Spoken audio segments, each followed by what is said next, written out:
There's a lot of speculation. There's a lot of people like Stephen King who are tweeting about it and expressing a lot of emotions. But I want to go back to something that you started talking about, which is the other investors, the other shareholders in this company now. You mentioned two really important names, the first of which is Prince Alawid. He is the nephew of the king of Saudi Arabia. Is that correct? That is correct, yeah. How much of Twitter does he own? Where does he count among its shareholders? Prior to this deal, his stake in the public company was not large enough to appear in the SEC filings. So he really only, the fact that he and his publicly traded holding company, Kingdom Holdings, which he controls basically all of, owned Twitter at all, really surfaced as a result of this deal. And after the deal went through, based on the amount that he and his holding company contributed, we figure he owns about 4% of the new privately held company.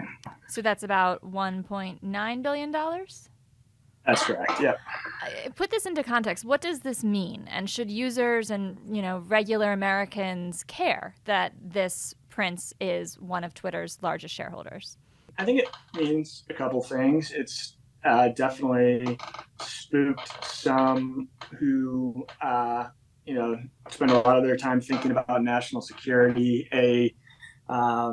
A Democratic senator from the state of Connecticut tweeted when this news came out, asking the government committee that reviews investments by foreigners to basically take a look at the acquisition specifically because of Al Waleed's and other Middle Eastern investments in Twitter and what that might say for the platform.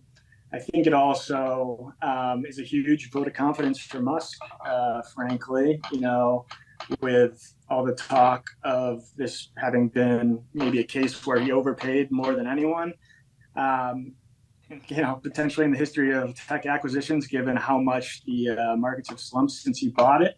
The fact that Al Waleed is willing to roll forward a stake that was once worth $2.9 billion, an amount he could have gotten in cash if he just walked away.